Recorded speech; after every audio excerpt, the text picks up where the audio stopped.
പ്രധാനമന്ത്രി നരേന്ദ്രമോദി ക്ഷേത്രാങ്കണത്തിലേക്ക് എത്തിയിരിക്കുകയാണ്. ക്ഷേത്ര പരിസരത്തേക്ക് എത്തുകയാണ്. അദ്ദേഹം ഇനിയും ക്ഷേത്രത്തിലേക്ക് കടക്കും. അവിടുത്തെ ചടങ്ങുകളിൽ അദ്ദേഹം പങ്കെടുക്കാൻ ഒരുങ്ങുകയാണ്. ഇനി ഏതാനും ചില മണിക്കൂറുകൾ മാത്രമേ അതിന്റെ ഏറ്റവും പ്രധാനപ്പെട്ട ചടങ്ങിന് ബാക്കിയുള്ളൂ. ഇപ്പോൾ ക്ഷേത്രവും ക്ഷേത്ര പരിസരവും ഏതാണ്ട് പൂർണ്ണമായും ഉന്നത സുരക്ഷാ ഉദ്യോഗസ്ഥരുടെ നിയന്ത്രണത്തിലായി. 11:25 സമയം. ഇപ്പോൾ കൃത്യം 1 മണിക്കൂർ കൂടി കഴിയുമ്പോൾ പ്രാണപ്രതിഷ്ഠയുടെ ഏറ്റവും പ്രധാനപ്പെട്ട ചടങ്ങായ ഈ ദേവചൈതന്യം ആ കൃഷ്ണശിലാ വിഗ്രഹത്തിലേക്ക് പകരുന്ന പ്രാണപ്രതിഷ്ഠ എന്ന പ്രധാനപ്പെട്ട ചടങ്ങ് നടക്കും. നമ്മൾ നേരത്തെ പറഞ്ഞതുപോലെ 11:29 മുതൽ 11:31 വരെയുള്ള അതിനിടയിലുള്ള 84 സെക്കൻഡാണ് ആ ശുഭമുഹൂർത്തം, അഭിജിത് മുഹൂർത്തം എന്ന് ജ്യോതിഷികൾ പറയുന്ന ആ നിർണായക മുഹൂർത്തം. അതാണ് ആ സമയത്താണ് ആ ചടങ്ങ് നടക്കുന്നത്. അതിൽ പങ്കെടുക്കാൻ പ്രധാനമന്ത്രി ഇപ്പോൾ എത്തിയിട്ടുണ്ട്. മുഖ്യ യജമാനൻ പ്രധാനമന്ത്രി തന്നെയാണ്. യജമാനന് പ്രത്യേക അധികാര അവകാശങ്ങളുണ്ട്. ഈ വേദ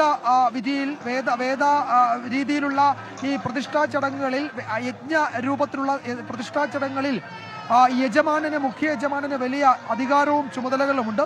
അതുകൊണ്ട് മുഖ്യ യജമാനന്റെ ആജ്ഞ അല്ലെങ്കിൽ അനുജ്ഞ വാങ്ങിയ ശേഷമായിരിക്കും എല്ലാ കാര്യങ്ങളും ചെയ്യുക.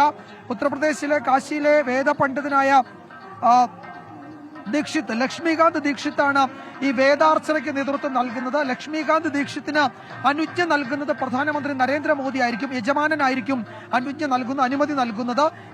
ഈ സമയം ശ്രീകോവിലിൽ ഉത്തർപ്രദേശ് പ്രധാനമന്ത്രിയെയും ഈ മുഖ്യ പുരോഹിതനെയും കൂടാതെ ഉത്തർപ്രദേശ് മുഖ്യമന്ത്രിയും ഉത്തർപ്രദേശ് ഗവർണറും RSS അധ്യക്ഷനും അതുപോലെ മഹന്ത് രാമചന്ദ്ര പരമഹംസും ഉണ്ടാകും. അദ്ദേഹം ഈ ട്രസ്റ്റിന്റെ കൂടി നേതാവാണ്. പിന്നെ ട്രസ്റ്റിന്റെ ഏറ്റവും ഉന്നത നിലയിൽ പ്രവർത്തിക്കുന്നവർക്കും ആ സമയം അവിടെ അനുമതി ഉണ്ടാകും. അത് 12:55 കൂടി മുഴുവൻ ചടങ്ങുകളും, അതായത് പ്രാണപ്രതിഷ്ഠയുമായി ബന്ധപ്പെട്ട ഇപ്പോൾ 11:25 11:30 ആ ചടങ്ങുകൾ തുടങ്ങും. ഏതാണ്ട് 12:55 വരെ നീളുന്ന ഏതാണ്ട് ഒന്നര മണിക്കൂർ ദൈർഘ്യമുള്ള വേദ ചടങ്ങുകളിലേക്കാണ് ഇനി ക്ഷേത്ര പരിസരവും ക്ഷേത്രാങ്കണവും കടക്കാൻ പോകുന്നത്. അതിനിടയിൽ അത് കഴിഞ്ഞാൽ ഉടൻ പ്രധാനമന്ത്രി സംസാരിക്കും. നമ്മൾ നേരത്തെ പറഞ്ഞു തുടങ്ങിയതും അതാണ്. പ്രധാനമന്ത്രി ഇന്ന് എന്തായിരിക്കും അവിടെ എത്തിയ അതിഥികളോട് പറയുക? BJPയുടെ എത്രയോ വർഷങ്ങളായുള്ള തെരഞ്ഞെടുപ്പ് മാനിഫെസ്റ്റോയിൽ രാമക്ഷേത്രമുണ്ട്. അതിന് വേണ്ടി നടത്തിയ ഇടപെടലുകൾ, BJP നടത്തിയ രാഷ്ട്രീയ ഇടപെടലുകളൊക്കെ നമുക്കറിവുള്ളതാണ്. അപ്പോൾ ആ ഒരു പശ്ചാത്തലത്തിൽ ഇതൊരു തെരഞ്ഞെടുപ്പ് മാനിഫെസ്റ്റോയിലെ വാഗ്ദാനം പാലിച്ചു എന്ന നിലയിൽ അവതരിപ്പിക്കണമോ വേണ്ടയോ എന്നതിൽ BJPക്ക് അകത്ത് വലിയ ചർച്ചയുണ്ടായിരുന്നു. തൽക്കാലം ആ നിലയ്ക്ക് സംസാരിക്കേണ്ടതില്ല. തെരഞ്ഞെടുപ്പിന്റെ സമയമാകുമ്പോൾ മാത്രമേ ഇത് തെരഞ്ഞെടുപ്പ് വാഗ്ദാനം നിറവേറ്റി എന്ന രീതിയിൽ ഇതിനെ ജനങ്ങളിലേക്ക് എത്തിക്കേണ്ടതുള്ളൂ. അല്ലാത്ത സമയം ഇതൊരു തികച്ചും മതപരമായ ചടങ്ങ്, ഒരു ഹിന്ദു റിലീജിയസ് ആക്ടിവിറ്റി എന്ന മട്ടിൽ മാത്രം കണ്ടാൽ മതി എന്നതായിരുന്നു BJP നേതാക്കൾക്ക് നൽകിയിരിക്കുന്ന നിർദ്ദേശം. അതുകൊണ്ട് പ്രധാനമന്ത്രി ഇന്ന് രാഷ്ട്രീയം പറയും എന്ന് കരുതാൻ കഴിയില്ല. ഒരു തരത്തിൽ പറഞ്ഞാൽ ഒരു ആത്മീയ പ്രഭാഷണം എന്ന മട്ടിലായിരിക്കും അദ്ദേഹത്തിന്റെ പ്രസംഗം എന്നാണ് പൊതുവെ വിലയിരുത്തപ്പെടുന്നത്. ചില ആർട്ടിക്കിളൊക്കെ കഴിഞ്ഞ ദിവസം കാണുകയും ചെയ്തിരുന്നു. പ്രധാനമന്ത്രി എന്തൊക്കെ കാര്യങ്ങൾ അവിടെ പറയും പ്രാണപ്രതിഷ്ഠയുമായി ബന്ധപ്പെട്ട്. അദ്ദേഹം ഈ ദിവസങ്ങളിൽ നടത്തിയ ക്ഷേത്ര ദർശനങ്ങൾ, ഇപ്പോൾ രാമേശ്വരത്തും ധനുഷ്കോടിയിലും പോയി, കേരളത്തിൽ അദ്ദേഹം ഗുരുവായൂരിൽ വന്നു, വൈഷ്ണവ ക്ഷേത്രങ്ങളിൽ അദ്ദേഹം സന്ദർശനം നടത്തി. അങ്ങനെ അദ്ദേഹം സന്ദർശനം തുടങ്ങിയത് നാസിക്കിലാണ്. നാസിക്കിലെ കാലാരാമൻ എന്ന് പറഞ്ഞാൽ കറുത്ത ശിലയിൽ തീർത്ത രാമൻ, അദ്ദേഹത്തിന്റെ രാമ പ്രതിഷ്ഠയാണ് കാൽരാമ ക്ഷേത്രം എന്ന് പറയും നാസിക്കില്. ആ കാൽരാമ ക്ഷേത്രത്തിന് ഒരു പ്രത്യേകതയുണ്ട് ഗോപി. നമ്മൾ വൈക്കം സത്യാഗ്രഹം, ഗുരുവായൂർ സത്യാഗ്രഹം എന്നൊക്കെ പറയുന്നത് പോലെ ഡോക്ടർ BR അംബേദ്കർ അദ്ദേഹം നേരിട്ട് നടത്തിയ ഈ ദളിതർക്ക് ക്ഷേത്രപ്രവേശനത്തിന് വേണ്ടി വലിയ പോരാട്ടം, ഐതിഹാസിക പോരാട്ടം നടത്തിയ നാസിക്കിലെ പ്രശസ്തമായ കാൽരാമ ക്ഷേത്രമുണ്ട്. ആ ക്ഷേത്രത്തിൽ ദളിതരുടെ പ്രവേശനത്തിന് വേണ്ടി ഡോക്ടർ BR അംബേദ്കർ മുൻകൈയെടുത്ത് അദ്ദേഹത്തിന്റെ നേതൃത്വത്തിൽ വലിയ പ്രവർത്തനം നടന്ന ക്ഷേത്രമാണ്. അവിടെയാണ് അദ്ദേഹം ആദ്യം പോയത്. നാസിക്കിലെ കാൽരാമ ക്ഷേത്രത്തിൽ ദർശനം നടത്തിയാണ് അദ്ദേഹത്തിന്റെ 11 ദിവസം, പ്രധാനമന്ത്രി നരേന്ദ്രമോദിയുടെ 11 ദിവസത്തെ ഈ പ്രാണപ്രതിഷ്ഠയ്ക്ക് മുന്നോടിയായുള്ള വ്രതം തുടങ്ങിയത്. അതിനുശേഷം ദക്ഷിണേന്ത്യയിലും ഉത്തരേന്ത്യയിലുമുള്ള നിരവധി വൈഷ്ണവ ക്ഷേത്രങ്ങളിൽ അദ്ദേഹം ദർശനം നടത്തിയിട്ടുണ്ട്. അപ്പോൾ ഒരുപക്ഷെ പ്രധാനമന്ത്രി അദ്ദേഹത്തിന്റെ ഈ ദിവസങ്ങളിലെ ക്ഷേത്ര ദർശനത്തിന്റെയും ആ ആത്മീയ അനുഭവത്തിന്റെയും ഒക്കെ കാര്യങ്ങളായിരിക്കാം ഇന്ന് അവിടെ എത്തി അതിഥികളോട് പറയുക എന്നാണ് പൊതുവെ വിലയിരുത്തപ്പെടുന്നത്. തന്നെയുമല്ല, ഞാൻ നേരത്തെ പറഞ്ഞ പോലെ BJP അതിന്റെ രാഷ്ട്രീയ പരിപാടിയായി രാമക്ഷേത്രത്തെ ഒരു കാലത്ത് ഉൾപ്പെടുത്തിയിരുന്നു. കഴിഞ്ഞ തെരഞ്ഞെടുപ്പിലും അത് ഉൾപ്പെടുത്തിയിരുന്നു. പക്ഷേ അങ്ങനെയൊക്കെ പറയുമ്പോഴും ഈ ക്ഷേത്ര പ്രതിഷ്ഠയുടെ സമയത്ത് അത്തരത്തിലുള്ള രാഷ്ട്രീയ മുദ്രാവാക്യങ്ങളിലേക്കോ വിശകലനത്തിലേക്കോ പോകരുത് എന്ന് BJP അണികൾക്ക് നിർദ്ദേശം നൽകിയിട്ടുണ്ട്. അതുകൊണ്ട് കോൺഗ്രസ് എപ്പോഴും ഉന്നയിക്കുന്നത് ഇതൊരു രാഷ്ട്രീയ പരിപാടിയാണ്, അതുകൊണ്ട് അതിൽ പങ്കെടുക്കുന്നില്ല. പ്രതിഷ്ഠയ്ക്ക് ശേഷം, പ്രാണപ്രതിഷ്ഠയ്ക്ക് ശേഷം ക്ഷേത്ര ദർശനം നടത്തുമെന്ന് ശശി തരൂരിനെ പോലെയുള്ള നേതാക്കളൊക്കെ പറഞ്ഞിട്ടുണ്ട്. അരവിന്ദ് കെജ്രിവാൾ അങ്ങനെ പറഞ്ഞിട്ടുണ്ട്. അതുപോലെ ശരത് പവാർ പറഞ്ഞിട്ടുണ്ട്. അങ്ങനെ പലരും പറഞ്ഞിട്ടുണ്ട്. അപ്പോൾ ക്ഷേത്രം എന്നത് അവരാരും നിരാകരിക്കുന്നില്ല, അതിനെ അംഗീകരിക്കുന്നു. പക്ഷേ ഉദ്ഘാടന ചടങ്ങിലെ പ്രധാനമന്ത്രിയുടെ സാന്നിധ്യമാണ് ഒരുപക്ഷെ അവര് വിമർശിക്കുകയും ചെയ്യുന്നത്. അതുകൊണ്ട് കാഞ്ചി ശങ്കരാചാര്യന്മാരുടെ പ്രതികരണങ്ങളൊക്കെ ഇതിനിടയിൽ അവരെടുത്തു പറയുകയും ചെയ്തിരുന്നു. അങ്ങനെയൊക്കെ പറയുമ്പോഴും ഇത് 10,000-കണക്കിനോ ലക്ഷക്കണക്കിനോ തീർത്ഥാടകരെ അയോധ്യയിലേക്ക് ആകർഷിച്ച ഒരു പരിപാടിയായി മാറിയിട്ടുണ്ട് എന്നതിൽ സംശയമില്ല. കഴിഞ്ഞ 2-3 ദിവസമായി ഞാൻ അതിൻ്റെ ഒരു ഗ്രൗണ്ട് റിയാലിറ്റി കാണുന്നുണ്ട്. അയോധ്യയിൽ വലിയ മാറ്റങ്ങൾ ഉണ്ടായിട്ടുണ്ട്. അടിസ്ഥാന സൗകര്യങ്ങൾ ആകെ മാറി. പഴയ അയോധ്യ അല്ല, വലിയ വീതിയുള്ള രാംപഥ് എന്ന് പറയുന്ന നമ്മളിൽ നിൽക്കുന്ന ഈ രാംപഥ് വലിയ വീതിയുള്ള ഒരു 4 വരി പാതയായി മാറിയിട്ടുണ്ട്. അതിന് ഇരുവശത്തും മനോഹരമായി മോടി കൂട്ടിയ കടകളാണുള്ളത്. അത് ഭൂമി ഏറ്റെടുത്തവർക്കൊക്കെ നഷ്ടപരിഹാരം നൽകുകയും ഒക്കെ ചെയ്തിട്ടുണ്ട്. ഈ കടകൾക്കൊക്കെ ഒരേ തരം പെയിന്റ് ഒക്കെ അടിച്ചത് ഈ ഇവിടുത്തെ ജില്ലാ ഭരണകൂടമാണ്, സർക്കാരിന്റെ നിർദ്ദേശപ്രകാരം. അങ്ങനെ അയോധ്യയിൽ വലിയ മാറ്റങ്ങൾ ഉണ്ടായിട്ടുണ്ട്. ജനങ്ങളെ സംബന്ധിച്ച് അവരുടെ കച്ചവടമൊക്കെ നടക്കുന്നതുകൊണ്ട് പൊതുവെ ജനങ്ങളും സന്തോഷത്തോടെ ഇതിനെയൊക്കെ സ്വാഗതം ചെയ്യുന്നുണ്ട്.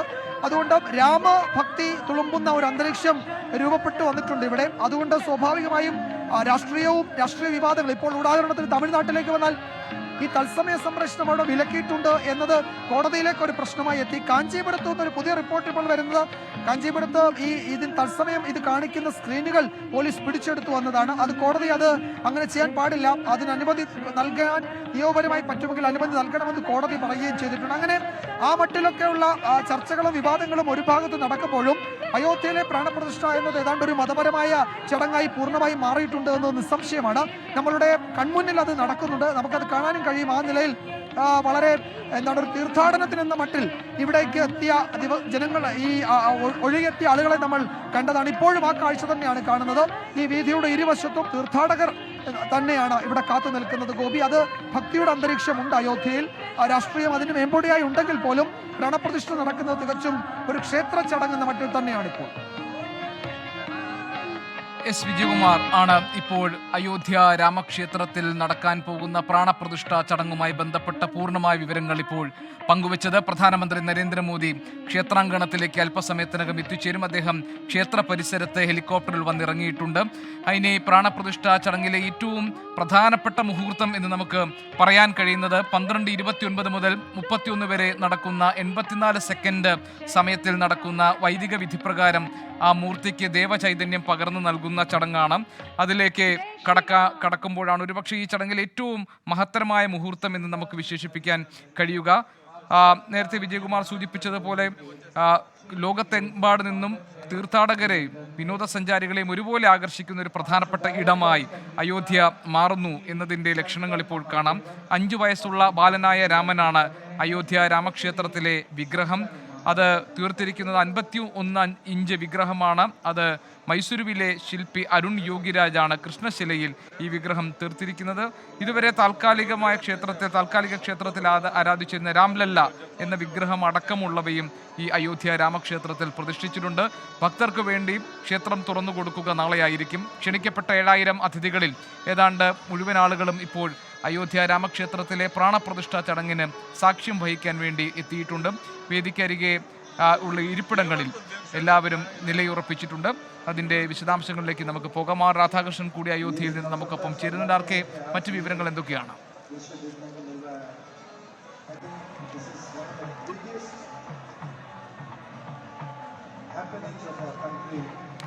ഗോപി സൂചിപ്പിച്ചതുപോലെ ഇനിയുള്ളത് ഈ പ്രാണപ്രതിഷ്ഠാ ചടങ്ങിലേക്ക് പോകുന്നതാണ്. ഇപ്പോൾ ഇവിടെ നടക്കുന്ന ഈ ആഘോഷങ്ങളുടെ ദൃശ്യങ്ങൾ വേണമെങ്കിൽ ഗോപിക്ക് എൻ്റെ പിന്നിൽ ആയിട്ട് കാണാം. ഈ പ്രാണപ്രതിഷ്ഠാ ചടങ്ങ് എന്നുള്ളത് വളരെ പ്രധാനപ്പെട്ട ഇതുവരെ തുടർന്നു വന്ന കർമ്മങ്ങളുടെ എല്ലാം അവസാനമാണ്. അതിൽ ഈ പ്രാണപ്രതിഷ്ഠ എന്നാൽ താന്ത്രിക ആചാര്യനിലൂടെ പ്രാണന്റെ അംശം വിഗ്രഹത്തിലേക്ക് പകരുന്ന ഒരു ചടങ്ങാണ് ഈ പ്രാണപ്രതിഷ്ഠ എന്നുള്ളത് കൊണ്ട് അർത്ഥമാക്കുന്നത്.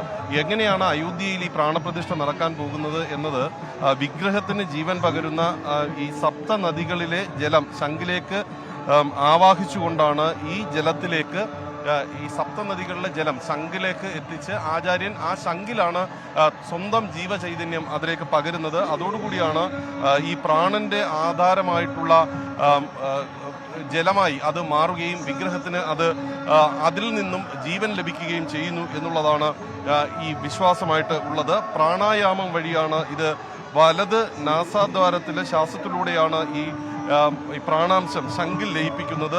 ഇത് പല ഇടങ്ങളിലും ഈ പ്രാണ നൽകലുമായി ബന്ധപ്പെട്ട് വ്യത്യസ്തങ്ങളായിട്ടുള്ള രീതികൾ അവലംബിക്കാറുണ്ട്. പക്ഷേ അതിൻ്റെ എല്ലാം അടിസ്ഥാന തത്വം ഈ സപ്ത നദികളിലെ ജലം ഈ ശംഖിലേക്ക് എത്തിച്ച് ആ ശംഖിൽ ഇതിൻ്റെ ആചാര്യൻ്റെ ജീവാംശം കൂടി പകർന്ന് വിഗ്രഹത്തിന് നൽകുക എന്നുള്ളതാണ്. അങ്ങനെ വിഗ്രഹത്തിന് നമ്മളിപ്പോൾ പറയുന്നത് കല്ലാണ് വിഗ്രഹമായി മാറുന്നത് എങ്കിലും ഈ പ്രാണൻ സ്വീകരിക്കുന്നതോടുകൂടി മാംസവും മജ്ജയും രക്തധമനികളും അടക്കമുള്ള ഒരു ഛേദസുറ്റ ഒരു സങ്കല്പമായിട്ട് അത് മാറുന്നു എന്നുള്ളതാണ് ഇതിന്റെ ഏറ്റവും അടിസ്ഥാനമായിട്ടുള്ള കാര്യം. അങ്ങനെ ഒരു ദർശന യോഗ്യമായിട്ടുള്ള ഒരു രൂപമായിട്ട് മാറുന്നു, പ്രതിബിംബമായിട്ട് മാറുന്നു, ദേവന്റെ പ്രതിബിംബമായിട്ട് മാറുന്നു എന്നുള്ളതാണ് ഈ വിശ്വാസത്തിന്റെ ഏറ്റവും പ്രധാനപ്പെട്ടത്. അതുകൊണ്ട് ആചാര്യന് വലിയ പ്രാധാന്യമുണ്ട് ഈ ചടങ്ങുകളുമായി ബന്ധപ്പെട്ട്. ആചാര്യനാണ് ഈ ചടങ്ങുകളുടെ ഏറ്റവും പ്രധാനപ്പെട്ട ശ്രദ്ധാകേന്ദ്രമായി മാറുകയും ചെയ്യുന്നത്. അതിന്റെ അടിസ്ഥാനത്തിലാണ് ഇവിടുത്തെ ഈ പ്രാണപ്രതിഷ്ഠാ ചടങ്ങുകൾ